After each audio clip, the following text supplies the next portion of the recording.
তার উত্তরে কবি বলছেন, মন্যে কুতশ্চিদ ভয়মচ্যুতস্য পাদাম্বুজোপাসনমাত্র নিত্যম উদ্বিগ্ন বুদ্ধে অসদাদ্ম ভাবাৎ বিস্বাদে মনা যত্র নিবর্ততে ভি। মন্যে কুতশ্চিৎ ভয়মচ্যুতস্য, এই যে জীবের যে ভয় বা উদ্বেগ প্রাপ্ত, এটা কোথা থেকে হয়?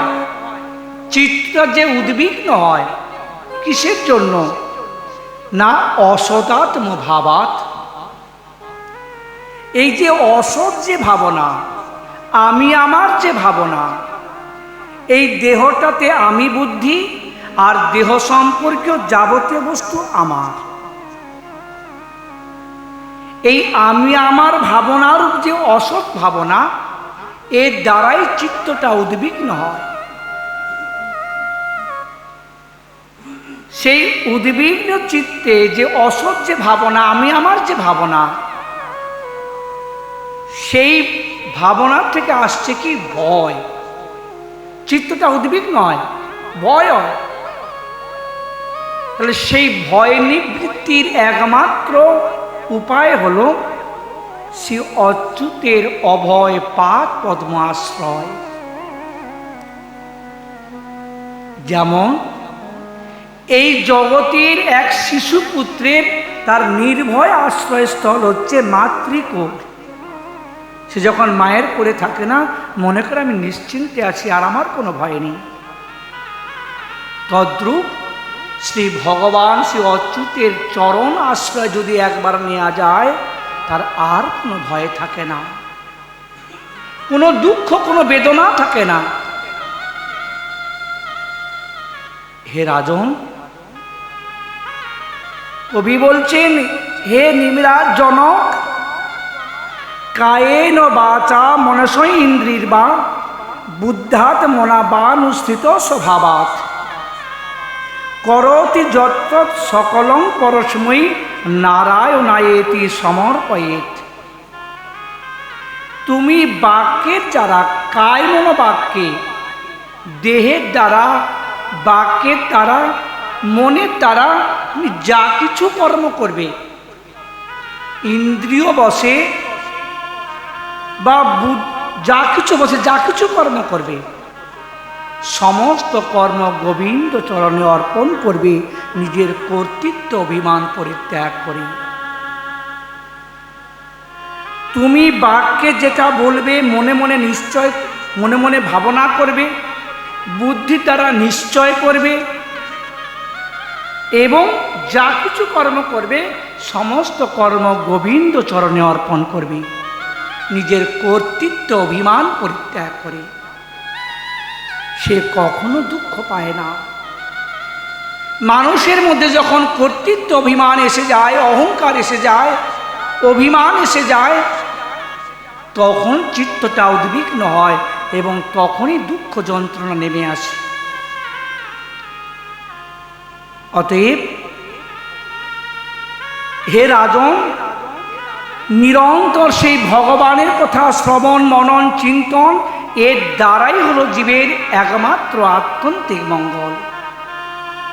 শৃণ্বন সুভদ্রানি রথাঙ্গ পানি জন্মানি কর্মাণি চ জানি লোকে গীতানি নামানি তদর্থকানি গায়ন বিলজ্জ বিচরিত সঙ্গ। বলছেন শৃণ্বন সুভদ্রানি রথাঙ্গ পানি, সেই রথাঙ্গ পানি যিনি এই বিশ্ব ব্রহ্মাণ্ডকে পরিচালনা করছেন, যিনি দেহরথকে পরিচালনা করছেন অন্তর্যামী রূপে, সেই রথাঙ্গ পানির জন্ম, তার কর্মাদি যা লোকপ্রসিদ্ধ, নিরন্তর গান করবে, কীর্তন করবে, স্মরণ করবে, মনন করবে এবং তার ব্রত আদি নিরন্তর পালন করবে এবং তদর্থকানি শুধু যে ভগবানের কথা গান করবে শুনবে তা নয়, তদর্থকারী অর্থাৎ তার ভক্ত সঙ্গ করবে, তার ভক্তের গুণকীর্তন করবে, নিরন্তর সাধু সঙ্গ করবে এবং সেই সাধু সঙ্গে থেকে গায়ন বিলজ্জ বিচরিত অসঙ্গ। অসঙ্গ মানে অসৎসঙ্গ পরিত্যাগ করবে, নিরন্তর সৎসঙ্গে থেকে সেই ভক্ত ভগবানের কথা শ্রবণ করবে।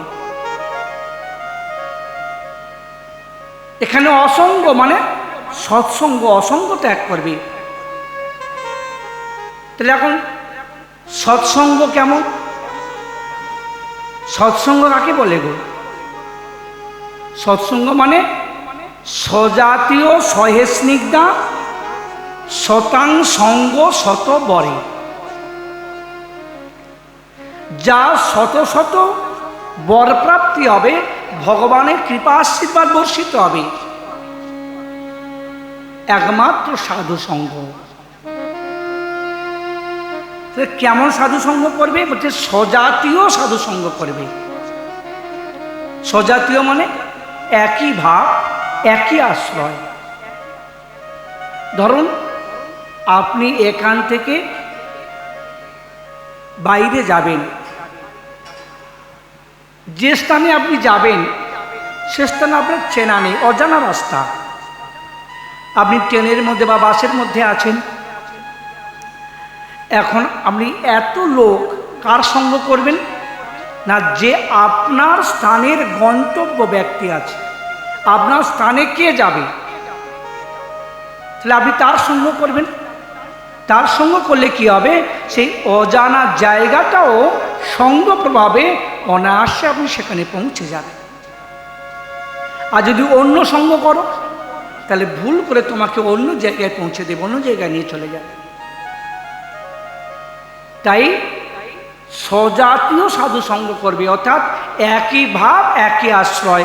আমি গোপালের উপাসক, আমি নিতাই গৌরীর উপাসক, আমি যুগল উপাসক, আমি যদি এখন শাক্তির সঙ্গ করি, কালী ভক্তির সঙ্গ করি, তাহলে আমার উপাসনার সঙ্গে তার উপাসনা মিলবে কি? তার ভাবনা মিলবে কি? মিলবে না। তাহলে একই ভাব, একই আশ্রয়, এইরকম সাধু সঙ্গ করবে। সাধু সঙ্গ, সাধু সঙ্গ সর্বশাস্ত্রে সাধু সঙ্গ লোভা মাত্র সর্ব পাপ ক্ষয়। তাহলে এই স্বজাতীয় সাধু সঙ্গ বলে শুধু স্বজাতীয় সাধু সঙ্গ হলে হবে না, সেই কেমন সাধু হতে হবে? স্বজাতীয় তো হবেই, আবার কেমন হবে না? সহে স্নিগ্ধা, স্নিগ্ধ সাধু সঙ্গ, অর্থাৎ উগ্র সাধু সঙ্গ নয়। সাধু স্বভাব যদি উগ্র হয়, অল্পেতে যদি রেগে যায়, অল্পেতে ক্রুদ্ধ হয়ে যায়, বলে আমি তো অশেষ দোষে দোষী গো, আমি কিছু জানি না, কিছু বুঝি না, আমি সাধু সঙ্গ করছি কিছু পাবার জন্য, কিন্তু যার সঙ্গ করলাম সে যদি উগ্র মেজাজি হয়, বদমেজাজি হয়, অল্পেতে ক্রুদ্ধ হয়ে যায়, অহংকার অভিমান এসে যায়, বলছে না, তার সঙ্গ করবে না। স্বজাতীয় হলেও তার সঙ্গ করবে না, বলে স্নিগ্ধ সাধু সঙ্গ করবে, যার হৃদয়টা কোমল নরম, মধুর স্বভাব। তুমি হাজার গালি দাও, হাজার কটু কথা বলো, কিচ্ছু যায় আসে না। সেরূপ করুণাময় স্নিগ্ধ সাধু সঙ্গ করবে। আর কি তাতে কি হবে? শতাং সঙ্গ শতবরে। এ জাতীয় সাধু সঙ্গের ফলে কি হবে? তোমার গৌর গোবিন্দ প্রাপ্তি অতীব সহজলভ্য হয়ে যাবে। তাই ঋষি বলছেন, হে রাজন, নিরন্তর সাধু সঙ্গের দ্বারা কি হবে, নিরন্তর ভক্তি অঙ্গ যাজন করবে। যাজন করলে কি হবে, যেমন ক্ষুধার সঙ্গে সঙ্গে ক্ষুধা নিবৃত্তি হয়ে যায়, প্রচণ্ড ক্ষুধা পেয়েছে, যখন আপনি খাবেন গ্রাসে গ্রাসে কি হবে, ক্ষুধা নিবৃত্তি হয়ে যাবে, দেহ পুষ্টি হবে আর মন তুষ্টি হবে। তদ্রূপ ভগবানের ভক্তি অঙ্গ যাজন করার সঙ্গে সঙ্গে সেই পরম পুরুষ ভগবানের প্রতি তোমার অহেতুকী ভক্তি লাভ হবে এবং ঈশ্বরের অনুভব হবে এবং বৈরাগ্য লাভ হবে। একমাত্র সেই ভগবানের নাম রূপ গুণ লীলাদি তথা নিরন্তর সাধু সঙ্গে থেকে গুণগান করা, এর দ্বারাই হলো জীবের আত্যন্তিক মঙ্গল কল্যাণ। তখন আবার প্রশ্ন করলেন, তাহলে আপনার সাধুর লক্ষণ কি? তখন বলছে সাধু তিন প্রকার, উত্তম ভক্ত, মধ্যম ভক্ত আর কনিষ্ঠ ভক্ত। সাধুর লক্ষণ বললেন। উত্তম ভক্তের লক্ষণ কি? সর্বভূতে তু জপসেত, তিনি সর্বভূতে ভগবানকে দেখেন এবং সকল জীবের মধ্যে ভগবান দেখেন। যা কবিরাজ সাহিপাদ বললেন, স্থাবর জঙ্গম দেখে না দেখে তার মূর্তি, সর্বত্র স্ফুরয় তার ইষ্ট দেবস্ফূর্তি। যখন প্রহ্লাদকে, ভরত মহারাজকে যখন প্রহ্লাদকে জিজ্ঞাসা করলেন, প্রহ্লাদ তোর ভগবান কোথায় আছেন? বলে সর্বত্র আছে। বলে স্তম্ভের মধ্যে আছে? বলে হ্যাঁ, মহাপ্রভু স্তম্ভে না দৃশ্যতে। তাহলে ভক্ত সর্বত্র ভগবানকে দেখেন। যেমন ভরত মহারাজ পশু পাখি শস্য খেয়ে যাচ্ছে, তাড়াচ্ছে না কেন? তিনি ভাবছেন 100 রূপে ভগবান শস্য হয়ে আছেন আর 100 রূপে তারই জীব খেয়ে যাচ্ছে, আমি তার আহার্য বস্তু, কেন আমি তাকে বাধা দেব? তাহলে উত্তম ভক্ত যেদিকে তাকায় সেদিকেই ভগবানকে দেখেন। মধ্যম ভক্তের লক্ষণ কি? বলছে ঈশ্বরের প্রতি প্রেম, তার ভক্তের প্রতি প্রেম, করুণা, কিন্তু অভক্ত প্রতিকে উপেক্ষা করে। যারা অভক্ত তাদেরকে দেখতে পারে না, তারা হলো মধ্যম। কনিষ্ঠ ভক্ত কাকে বলে? বলে ঈশ্বরের ভজনা করে ঠিক, কিন্তু ভক্ত কি অভক্ত আর কারোর প্রতি কোনো প্রেম মৈত্রীর কিছু নেই, কাউকে দেখতে পারে না, ভক্তকেও দেখতে পারে না আর অভক্তকেও দেখতে পারে না, কেবল ঈশ্বর ভজন করে, বলে সে হলো কনিষ্ঠ ভক্ত। তাহলে একমাত্র হচ্ছে উত্তম ভক্ত, যার কৃপাতে, যার করুণাতে তোমার হৃদয়ে সমস্ত অন্ধকার দূরীভূত হয়ে সেই প্রেমের উদ্ভাসিত হবে, একমাত্র উত্তম ভক্ত। এরপর মায়ার স্বরূপ নির্ণয় করলেন, যে মায়া এই জীব জগৎকে বন্ধন করে রেখেছে, নানা প্রকার দুঃখ যন্ত্রণা দিচ্ছে, সেই মায়ার স্বরূপ বর্ণনা করলেন। কারণ 9টি প্রশ্ন যদি প্রতিটা ধরে ধরে যদি উত্তর করা হয় না, তা আজকের অনেক সময় চলে যাবে। শেষে প্রশ্ন করলেন যে মায়ার থেকে জীবের মুক্তির উপায় কি, জীব মায়াকে কেমন করে জয় করবে, কৃপা করে আপনি বলুন। কারণ জীব এই মায়ার কবলে পড়ে নিরন্তর দুঃখ যন্ত্রণা পাচ্ছে, কষ্ট পাচ্ছে, তাহলে মায়া মুক্তির উপায় কি?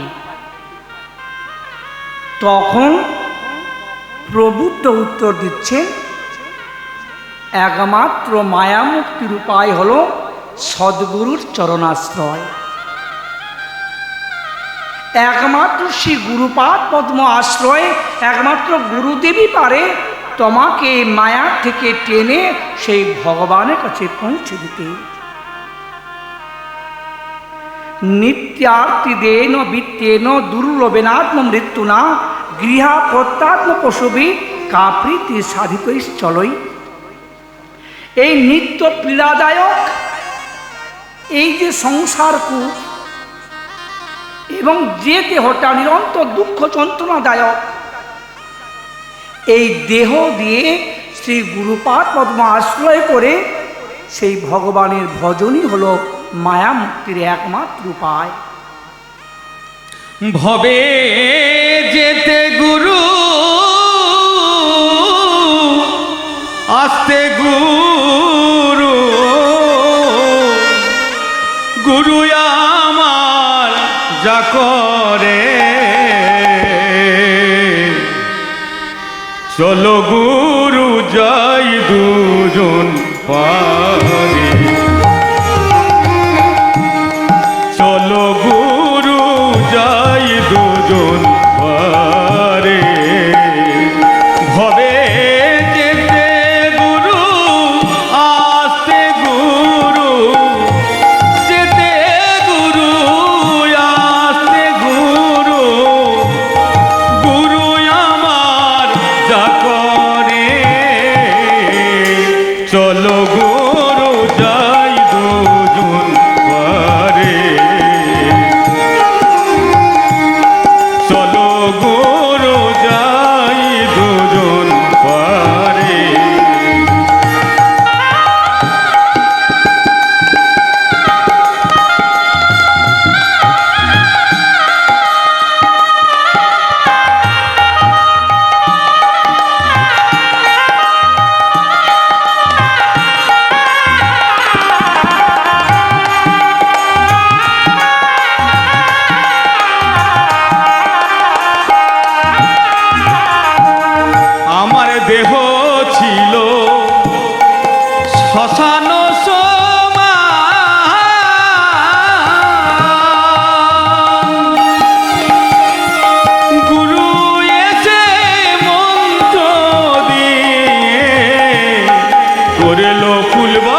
আশ্রয় করে এই ভব সমুদ্র পার হয়ে যাব, মায়াকে উত্তীর্ণ হব, তাহলে সেই গুরুর স্বরূপটি কেমন হবে যা জানা প্রয়োজন।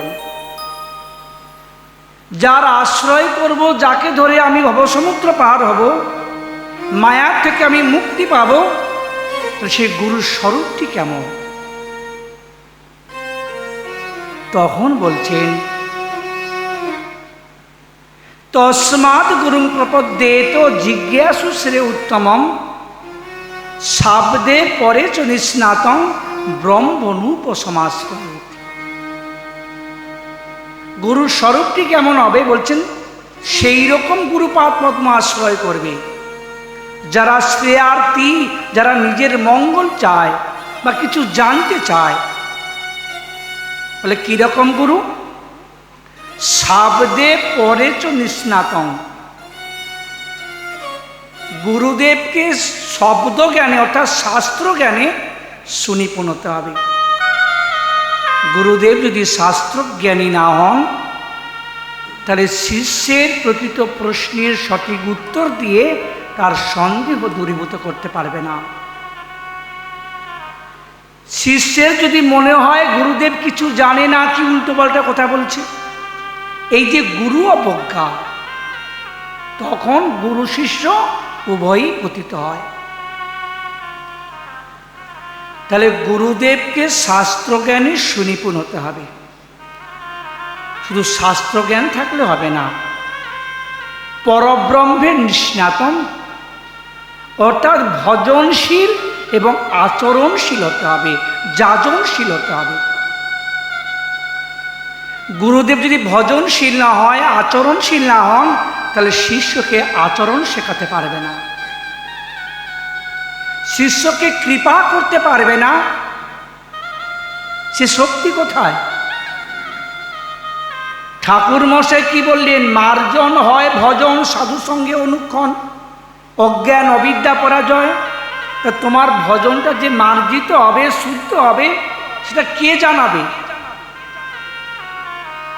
তা গুরুদেব তার যদি মার্জিত ভজন না থাকে, যদি আচরণশীল না হন, যাজনশীল না হন, তিনি কখনো অন্যকে আচরণ শেখাতে পারে না। গুরুদেব হয়েছে শিষ্য ভজন করছে কি না করছে, কি করছে না করছে, এটা জানার কর্তব্য কার? গুরুদেবের। তাহলে গুরুদেবকে আচরণশীল ভজনশীল হতে হবে। তাই বলছেন শাব্দে ব্রহ্মে চ নিষ্ণাতং। আচ্ছা, শাস্ত্রজ্ঞানেও আছে, আচরণশীলও আছে, ভজনশীলও বটে। শেষে কি বললেন? ব্রহ্মণিউপসমাশ্রয়েৎ, যেটা সব থেকে কঠিন। ব্রহ্মণি উপসমাশ্রয়েৎ অর্থাৎ কাম ক্রোধাদিকে জয় করতে হবে।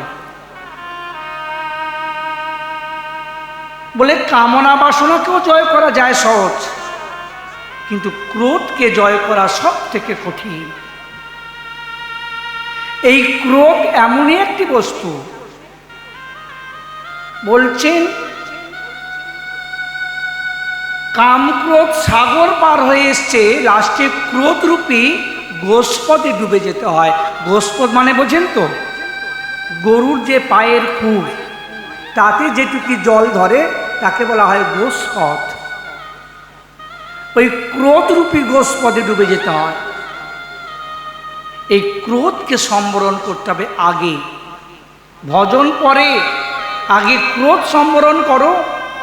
এই ক্রোধ এমনই একটি বস্তু মানুষের, এই ক্রোধের বশীভূত হয়ে বিশাল মহিরুয়া বস্তু নিমিষের মধ্যে ধূলিসাৎ হয়ে যায়। এই ক্রোধের বশীভূত হয়ে মানুষ কখন যে কি করে বসে তা কেউ জানে না।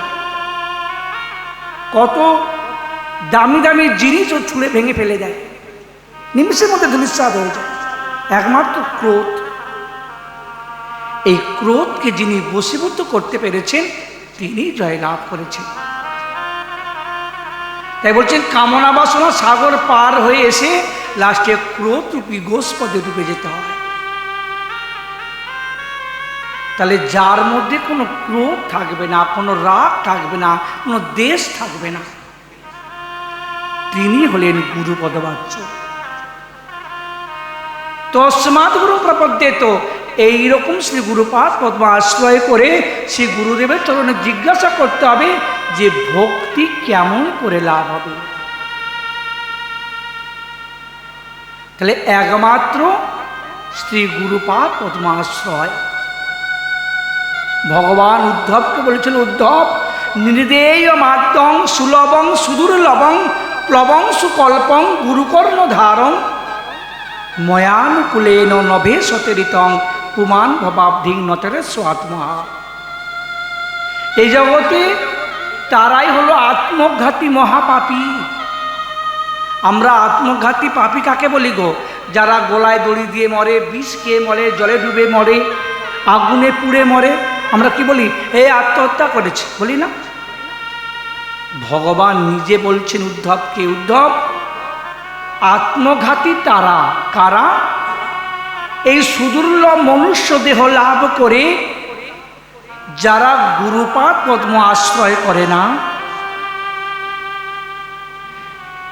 তারাই হলো আত্মঘাতী মহাপাপী। শ্রী গুরুপাদ পদ্ম আশ্রয় করে গুরুদেবের চরণ তরিকে ভেলা করে, গুরুকে নাবিক করে যারা এই সংসার সমুদ্র পার হতে চায়, আমি কি করি জানো? আমি তাকে অনুকূল বাতাস দিই। অনুকূল বাতাসটা কি না? এই সাধু সঙ্গ। যেমন নৌকা যখন চলে, পালতোলা নৌকা, এখন দেখা যায় না, আগে ছিল। যেদিকে হাওয়া বইছে নৌকা তত্তর করে এগিয়ে চলে। তাই ভগবান বলছেন যারা গুরুকে আশ্রয় করে এই সংসার সমুদ্র পার হতে চায়, আমি তাকে অনুকূল বাতাস দিই, অর্থাৎ সাধু সঙ্গ পাইয়ে দিই। সেই সাধু সঙ্গের প্রভাবে, অনুকূল বাতাসের প্রভাবে অনায়াসে আমার কাছে সে পৌঁছে যায়। আর যারা না করে এই জগতে, তারাই হলো আত্মঘাতী মহাপাপী। তাহলে একমাত্র হচ্ছে সদ্গুরু চরণ আশ্রয়। সদ্গুরু মানে ত্যাগী গুরু, যিনি বন্ধন মুক্ত গুরু। আমি যাকে গুরুপাদ পদ্মরূপে আশ্রয় নিলাম, যার চরণাশ্রয় করলাম, তিনি যদি মায়ার বন্ধনে আবদ্ধ থাকে, তাহলে আমি তো মায়ের শৃঙ্খলে আবদ্ধ গো। যাকে আশ্রয় করলাম সেও যদি মায়ের শৃঙ্খলে আবদ্ধ থাকে, তাহলে কে কার বন্ধন মুক্ত করবে গো? তাহলে হ্যাঁ, আমি ভগবানের ভজন করি না, তাই আমার বন্ধনটা হচ্ছে লৌহ শৃঙ্খল। আর যার আশ্রয় করলাম তারও মায়ার বন্ধনে আবদ্ধ, তার বন্ধনটা হচ্ছে কি স্বর্ণ শৃঙ্খল। সে কিনা একটু ভজন করে, হরিনাম করে, কিন্তু বন্ধন তো তার বন্ধনটা স্বর্ণ শৃঙ্খল, আমার বন্ধনটা লৌহ শৃঙ্খল। দুজনকে যদি দুই স্তম্ভেতে বাঁধা হয়, একটা সোনার শিকলে একটা লোহার শিকলে, যে দুজনকে বলা হয় তুমি এর বাঁধন খোলো, তুমি ওর বাঁধন খোলো, কেউ কারোর বাঁধন খুলতে পারবে গো? পারবে না। কে বাঁধন খুলবেন না? যিনি মায়ামুক্ত পুরুষ, যার কোনো বন্ধন নেই, তিনি তোমার বন্ধনটা খুলবে। আর যে নিজেই বন্ধনে আবদ্ধ, সে তোমার বন্ধন খুলবে কেমন করে? অতএব সেই মুক্ত পুরুষকে স্মরণ করবে, ধীরে ধীরে তোমার মায়ার বন্ধন থেকে তুমি শিথিল হয়ে যাবে, মুক্ত হয়ে যাবে। তাহলে একমাত্র ত্যাগী গুরু, অর্থাৎ আসক্তি, যিনি ত্যাগ মানে কি? আসক্ত ত্যাগ। এখানে আসক্তি ত্যাগই হলো প্রকৃত ত্যাগ। সেই রকম শ্রী গুরুপাদ পদ্ম আশ্রয় করবে, তবে তুমি মায়া থেকে মুক্তি পেয়ে সেই পরম ধামে পৌঁছে যাবে। আমরা গুরু বন্দনায় বলি গুরু ব্রহ্মা গুরু বিষ্ণু গুরুদেব মহেশ্বর গুরুরেব পরম ব্রহ্ম তস্मै শ্রী গুরবে নমঃ। গুরুকে ব্রহ্মা বিষ্ণু মহেশ্বর বলি কেন? অজ্ঞানতিমিরান্ধস্য জ্ঞানাঞ্জন শলাকয়া চক্ষুরুন্মীলিতং যেন তস্मै শ্রী গুরবে নমঃ। যিনি অজ্ঞান রূপ অন্ধকারকে দূরীভূত করে তিনি জ্ঞানের প্রদীপ জ্বালিয়ে দেয়, জ্ঞান অঞ্জন শলাকা যিনি জ্বালিয়ে দেয় তিনি হলেন গুরুপদবাচ্য। সেই গুরু ব্রহ্মা বিষ্ণু মহেশ্বর বলছি আমরা। গুরুদেবকে ব্রহ্মা বিষ্ণু মহেশ্বর কেন বলি গো? ব্রহ্মার কাজ কি? সৃষ্টি করা, তাই না? ব্রহ্মা জগৎকে সৃষ্টি করেন, বিষ্ণু কি করেন? পালন করেন। মহাদেব কি করেন? সংহার করেন। তাহলে তিন দেবতার তিনটি কাজ, কিন্তু গুরুদেব একাকী তিনটি কাজ করছেন। তাই গুরুদেবকে ব্রহ্মা বিষ্ণু মহেশ্বর বলা হচ্ছে। ব্রহ্মা সৃষ্টি করেন বটে, কিন্তু সমভাবে সৃষ্টি করতে পারে না। কত প্রকার সৃষ্টি হচ্ছে, কেউ খরা, কেউ অন্ধ, কত প্রকার জীব সৃষ্টি হচ্ছে, তারা সমভাবে সৃষ্টি করতে পারছে না। বিষ্ণু পালন করছেন, কিন্তু সমভাবে পালন করতে পারে না। কেউ খেতে পাচ্ছে, কেউ পাচ্ছে না। কেউ না খেয়ে মরছে, কেউ 2400 খেয়েই মরছে। তাহলে সমভাবে পালন করতে পারছে না। মহাদেবও সমভাবে সংহার করতে পারছে না, কে কতভাবেই না মরছে জীব। তাহলে গুরুদেব একাকী তিনটি কার্য করছেন। তিনি সৃষ্টি করছেন, পালন করছেন, সংহার করছেন। কি সৃষ্টি করছেন গুরুদেব? না, জীব হৃদয়ের প্রেম ভক্তির বীজ রোপণ করছেন, সৃষ্টি করছেন। যে প্রেম, যে ভক্তি হলো জীবের একান্ত নিজস্ব সম্পদ, সেই ভক্তি প্রেমের বীজ রোপণ করেন শ্রী গুরুদেব। তাই গুরুদেবকে বলা হয় ব্রহ্মা। শুধু সৃষ্টি করেন না, রোপণ করেন না, যাতে সেই ভক্তি প্রেম রূপী যে চারা যাতে কেউ নষ্ট না করে দেয়, তার জন্য সজাগ পাহারাদার রূপে পাশে দাঁড়িয়ে থেকে তার রক্ষা করেন। যেমন একটা চারা গাছ রোপণ করলে আমরা কি করি? বেড়া দিই না, যাতে ছাগলে পশু পাখিতে না খেয়ে যায়, নষ্ট না করে দেয়। যেমন বেড়া দিই, তদ্রূপ গুরুদেব পাশে দাঁড়িয়ে থেকে সাধন রূপী বেড়া দেন, যাতে সেই ভক্তি বীজ যাতে নষ্ট না হয়। তাই গুরুদেবকে বলা হয় বিষ্ণু, গুরুদেবকে বলা হয় মহেশ্বর। গুরুদেব কি সংহার করেন? না, অবিদ্যা গ্রন্থিকে বিনাশ করে দেয়।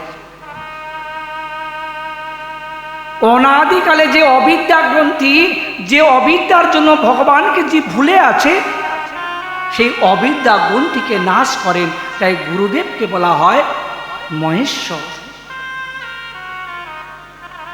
অতএব একই গুরু, তাকে ব্রহ্মা বিষ্ণু মহেশ্বর বলা হচ্ছে।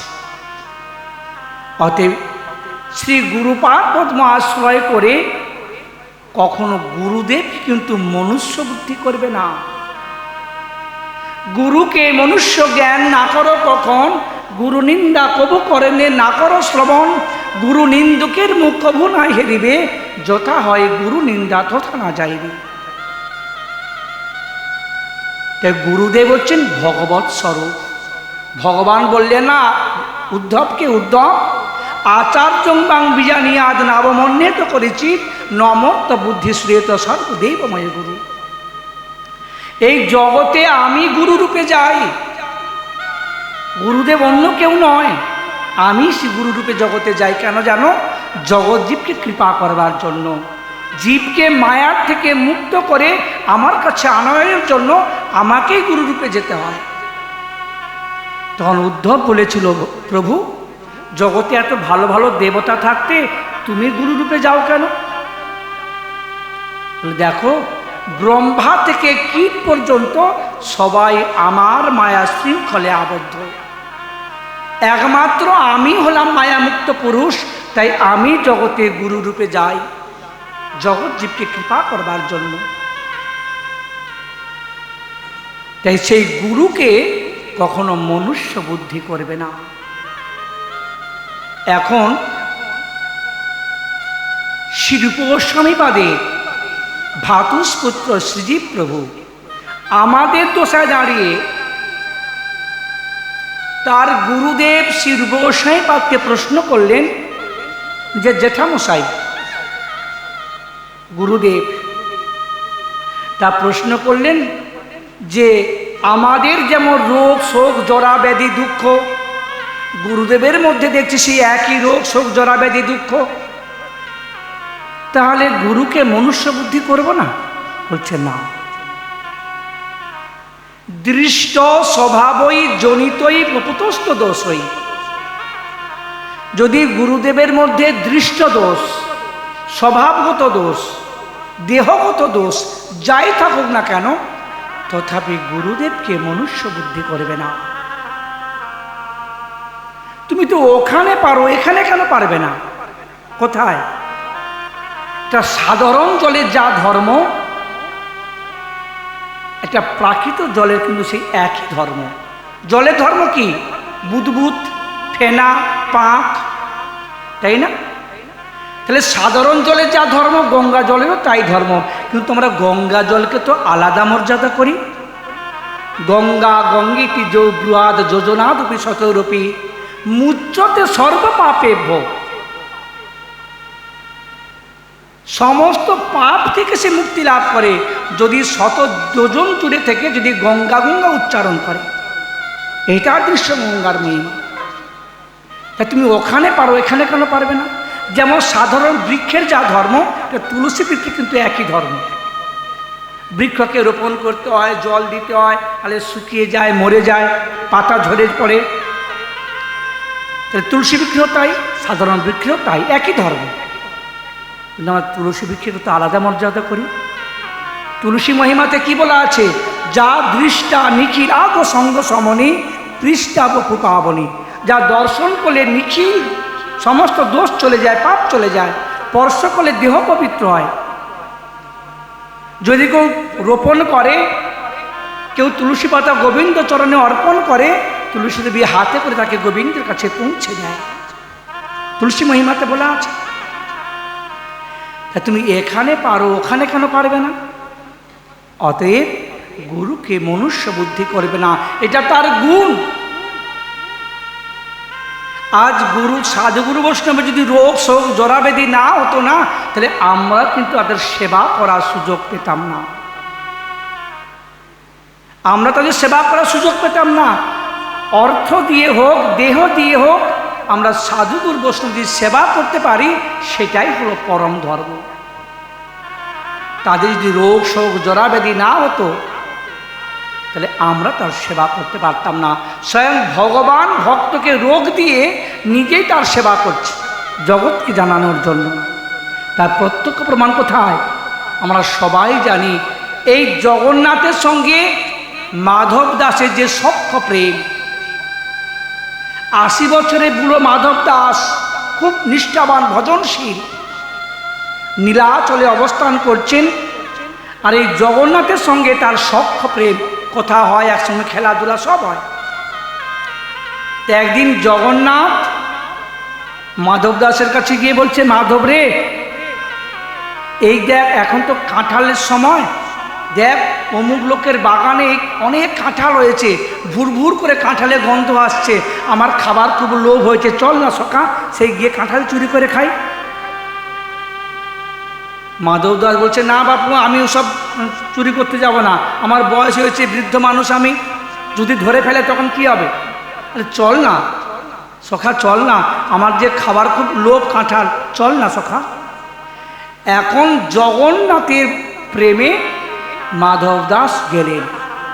সেই কাঁটা তারে দিয়ে বেড়া ঘেরা আছে সেই বাগানটি। এখন জগন্নাথ তো ছেলে মানুষ, লাফ দিয়ে পার হয়ে গেল। মাধব দাস পার হবে কি করে? না, জগন্নাথ সেই মাধব দাসকে টেনে তুলে পার করে নিয়ে এলেন। মাধব বলছে, সখা এখন তোমাকে পার করিয়ে আনলে, পরে কি হবে? বলে, পরে একটা ব্যবস্থা হবে, তোমার চিন্তা নেই। এখন সেই বাগানে, কাঁঠাল বাগানে মালি আছে, পাহারাদার আছে। রাত্রিবেলা জগন্নাথ গাছে উঠছে কাঁঠাল চুরি করতে, আর মাধবকে বলে, তুই নিচে থাক, আমি গাছে উঠি। এখন চোর চুরি করে সাবধানে তো, কিন্তু এখানে জগন্নাথ সব থেকে বড় কাঁঠাল পেড়ে আর ফেলে দিয়েছে মাটিতে। ধপাস করে আওয়াজ, যেই আওয়াজ মালি বলছে কে রে কে রে, যেই কেড়ে কেড়ে বলে ছুটে আসছে, জগন্নাথ তো গাছ থেকে এক লাফ দিয়ে দৌড়, জগন্নাথ চলে গেল। এখন সেই মালি এসে সেই বুড়ো মাধব দাসকে ধরেছে, বেটা এই বৃদ্ধ বয়সে তুমি কাঁঠাল চুরি করতে এসেছো, তোমার কাঁঠাল খাওয়ার এতই লোভ। এখন সেই মাধব দাসকে ধরে এই মারে তো সেই মারে। মাধব দাস কাকুতি মিনতি করে বলছে, দেখো আমি কাঁঠাল চুরি করি নাই, দিতে আমাকে মেরো না, আমি কাঁঠাল চুরি করি নাই। বলতে কে চুরি করেছে? বলছে জগন্নাথ। বাহ, মিথ্যা কথা বলার জায়গা পাওনি, জগন্নাথ কাঁঠাল চুরি করতে এসছে এখানে? বলে হ্যাঁ সত্যি বলছি, জগন্নাথ চুরি করতে এসেছে। বলে প্রমাণ দিতে পারবে? বলে প্রমাণ দিতে পারবো কিনা জানি না, তুমি একটা আলো নিয়ে এসো। আলো নিয়ে এসছে, জগন্নাথ যেদিক দিয়ে লাফ দিয়ে চলে গেছেন খেয়াল লক্ষ্য রেখেছে, সেই দিকে গিয়ে দেখছেন জগন্নাথ যখন লাফ দিয়ে চলে যায়, ভগবান তার চিহ্ন রেখে যায়। ভক্তকে রক্ষা করবার জন্য তিনি ব্যবস্থা করেই গেছেন। যখন লাফ দিয়ে চলে যায়, তার উত্তরীয় কিয়দংশ ছিঁড়ে ওই কাঁটাতারের মধ্যে বেঁধে জড়িয়ে যায়। মাধবদাস বলছে ওই দেখো জগন্নাথের উত্তরীয় ছাড়া অংশ টুকরো, ওই লাফ দিয়ে চলে গেছে, অঞ্চল ছিঁড়ে গেছে। তখন মালি বলছে বেশ, এই রাত্রির মতন তোমাকে রেহাই দিলাম, সকাল হোক, মন্দিরে গিয়ে জগন্নাথের উত্তরীয় সঙ্গে মিলিয়ে দেখবো, যদি মেলে তো ভালো, নালে বুঝতে পারছো তো বুড়ো তোমার কি দশা হবে? বলে হ্যাঁ তা বুঝতে পারছি। মনে মনে বলছে জগন্নাথ তুমি বললে আমার ব্যবস্থা করবে, এই আমার ব্যবস্থা করছো, এই বৃদ্ধ বয়সে আমাকে মার খাওয়ার ব্যবস্থা করেছো, খুব অভিমান হলো। পরের দিন মালি সেই বুড়ো মাধব দাসকে নিয়ে জগন্নাথ মন্দিরে গিয়ে সেই পূজারীকে বলছে দেখো তো এই উত্তরের সঙ্গে জগন্নাথের বস্ত্রে মিল আছে কিনা। হ্যাঁ দেখছে, ওইটুকুই ছেঁড়া। তখন মাধব দাসের মহিমা সমস্ত নীলাচলে চারিদিকে প্রচার হয়ে গেল যে জগন্নাথের সঙ্গে সখ্য প্রেম। যখন সবাই সেই মাধব দাসকে সম্মান করতে লাগলো, মাধব দাসের তোমার ভক্তিধন চুরি হয়ে যাবে, লাভ পূজা প্রতিষ্ঠা তো ভক্তিধন চুরি হয়ে যাবে আমার, আমি ভক্তি কেমন করে রক্ষা করব? তখন সেই মাধব দাস ওই লোকালয় পরিত্যাগ করে জঙ্গলের মধ্যে গিয়ে পড়ে রইল ভজন করবার জন্য। জঙ্গলে তো লোক যাতায়াত করে না, সেই জঙ্গলের মধ্যে ভজন করছেন। এখন অতিশয় রক্ত আমেশা, মাধব দাসের রোগ নিরন্তর পায়খানা হচ্ছে, রক্ত আমেশা, জরাজীর্ণ দেহ। এখন কি করবেন? শেষে এমন অবস্থা, জলের যে লোটাটা নিয়ে শৌচ করবেন সে ক্ষমতাটুকু নেই, এমন জরাজীর্ণ অবস্থা। জমির আলের ধারে বসে আছেন, মনে মনে ভাবছেন যদি এই পথ দিয়ে কেউ যায় তাকে বলবো যেন আমার একটু জল ঢেলে দেয়, আমি একটু শৌচ করে নেব। শৌচ করবার মতন ক্ষমতা নেই, বসে আছেন। এমন সময় হঠাৎ দেখলো কে যেন পিছন থেকে জল ঢালছে। মনে মনে ভাবছে আমার এই দশা দেখে কোনো দয়াদ্র ব্যক্তি হয়তো আমার জল দিচ্ছে। তাই শৌচ করতে করতে পিছন ফিরে তাকিয়েছেন একবার, যেই তাকিয়েছেন দেখছেন জগন্নাথ। সখা জগন্নাথ তুমি, না না তুমি এরকম নিন্দিত কর্ম করো না, এটা খুব খারাপ।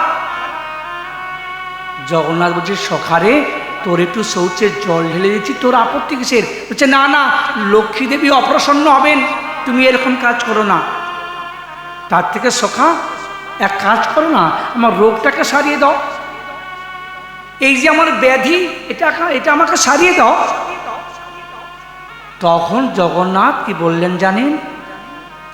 জগন্নাথ বলছে সখা মিত্র, তোমার রোগটা সারিয়ে দেওয়া কি একটা বড় কাজ, কিন্তু তোমার এই সেবা করে আমি যে সুখ পাচ্ছি সে সুখ তো আমি পাবো না। আজ জগন্নাথ ভক্তকে রোগ দিয়ে নিজেই তার সেবা করছে। বড় সেবা বিগ্রহ আমার জগন্নাথ, বড় সেবা বিগ্রহ আমার গৌর সুন্দর।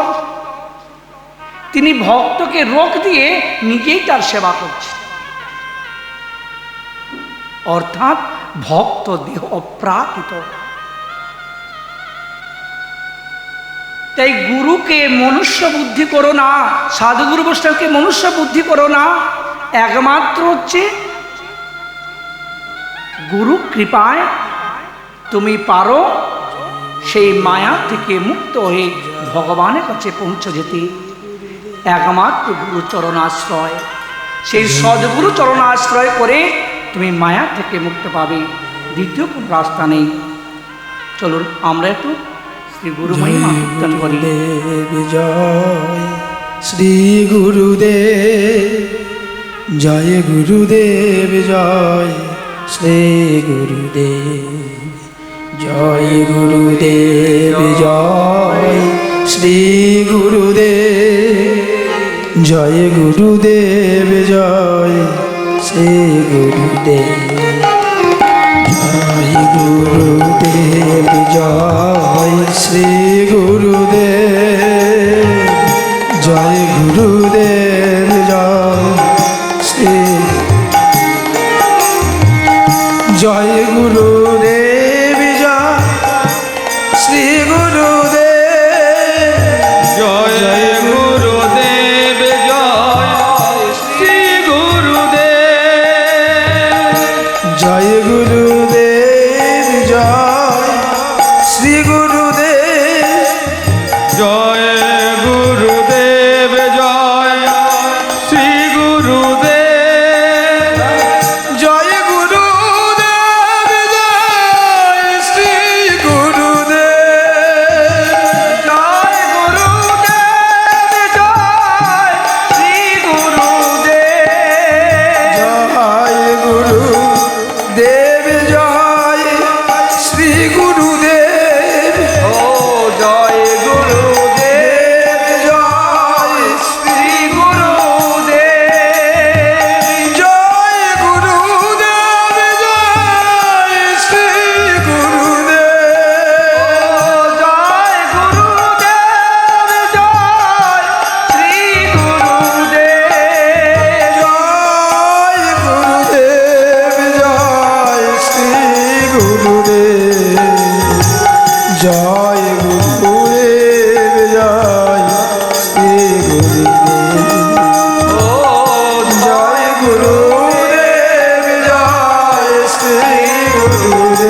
जय श्री गुरु महाराज की, आनंद बंदर भगवान की।